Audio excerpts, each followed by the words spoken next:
Olá pessoal, aqui é o professor Lucas Lima, mais um exemplo de mecânica dos materiais.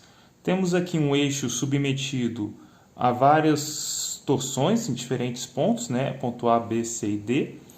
E a gente quer saber, né, qual que é o ângulo de torção no plano A, sabendo que esse eixo ele tem um diâmetro de 200 milímetros e ele é feito do aço A36, que tem o módulo G de 75 gigapascal. Então vejam bem, o ângulo de torção para esse eixo daqui, visto que a torção muda em diferentes seções do nosso eixo, ele vai ser composto pelo somatório do ângulo de torção em cada um dos diferentes setores. O eixo é de um material único, né?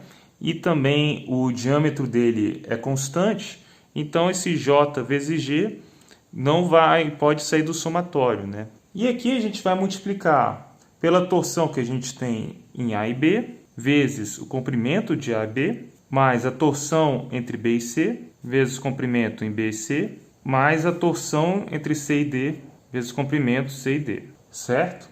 Os comprimentos diferentes eu tenho, o G eu tenho, o J eu posso achar, e depois eu vou ter que achar então as torções em cada um dos segmentos. Vou achar logo então o valor de J. Visto que estamos falando de um eixo maciço, o J vai ser π sobre 2 vezes C a quarta. Por escolha pessoal, vou trabalhar em milímetro, newton e megapascal. Eu acho que fica mais fácil manipular as unidades, mas vocês podem trabalhar no SI sem problema nenhum. Só tem que verificar a coerência das unidades. Então, o nosso C, né, visto que o diâmetro é 200 milímetros, o nosso raio vai ser 100 milímetros. Vou escrever isso aqui como 10 ao quadrado. Então, isso vai ficar π sobre 2 vezes 10 ao quadrado a quarta, que é π sobre 2 vezes 10 a oitava, milímetro a quarta. Então, temos aqui o valor do nosso momento polar de inércia. Agora, para achar, então, quais que são as torções em cada um dos planos, vou fazer diferentes cortes. Vamos cortar aqui, né, entre A e B. O que acontece?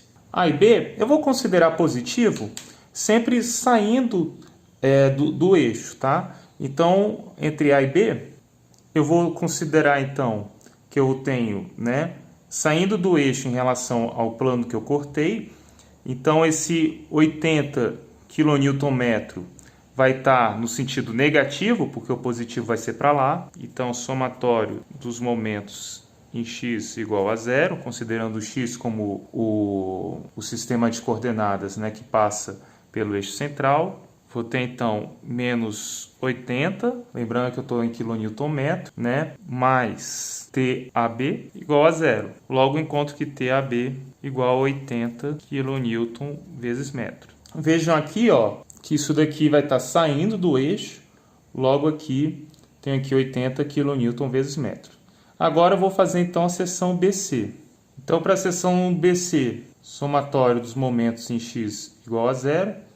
Vamos ter então aqui, né, menos 80. Aqui colocamos o 150 desse sentido aqui, né, mais 150, vai ser positivo para lá. E TBC eu vou colocar a princípio como positivo, né? Aqui já está marcando meio que o resultado, mas imagina que vocês não sabem esse sentido aqui. Com isso daqui eu encontro que o TBC igual a menos 70 kN vezes metro. Então menos quer dizer que ele vai estar entrando. Estou representando aqui, né, entrando aqui no nosso plano. Agora para a última seção CD, então vou ter 80, né, negativo, 150 positivo, menos 60, mais, né, a princípio eu vou colocar como mais, TCD igual a zero. Com isso encontro que TCD igual a menos 10 kN vezes metro.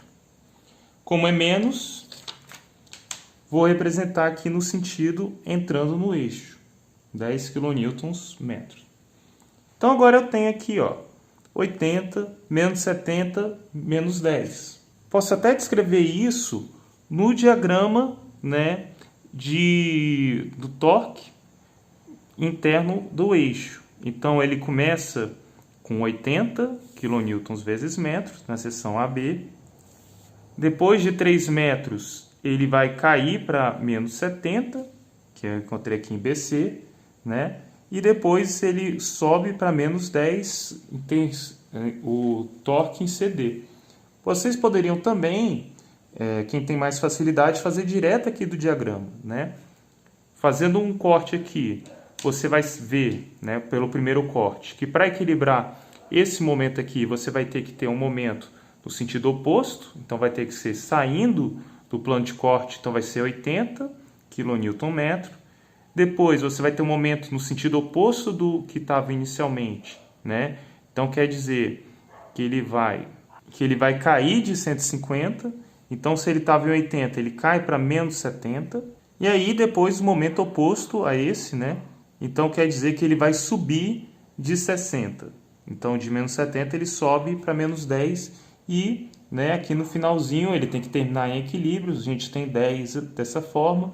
Se a gente cortasse aqui e analisasse desse lado daqui, né, para equilibrar esse momento, a gente teria que ter um momento entrando, menos 10, então a gente tem que terminar em menos 10 para chegar até zero no finalzinho com a aplicação desse 10 aqui no último plano. Então, continuando aqui o ângulo, vou então usar essa equação daqui.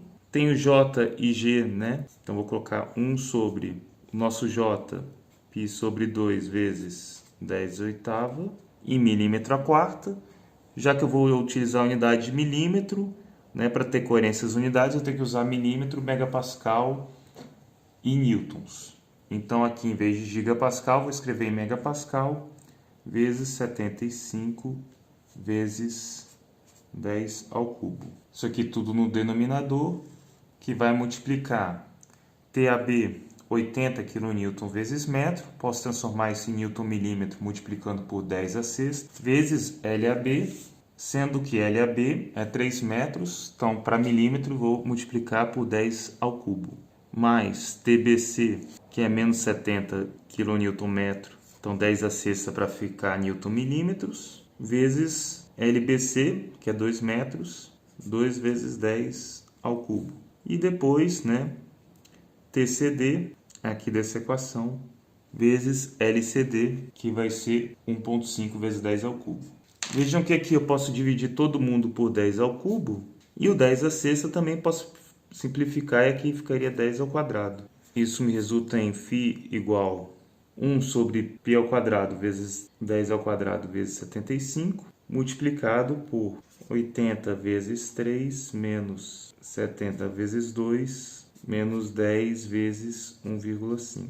Isso nos resulta que φ igual a 7,21 vezes 10 a menos 3 radianos. Então é isso, pessoal. Esse é o ângulo de torção, então, da face A, né, em relação a D, quando a gente tem essa situação aqui do eixo. Beleza? Qualquer dúvida, escreva nos comentários e dê o seu like para reforçar o trabalho. Obrigado.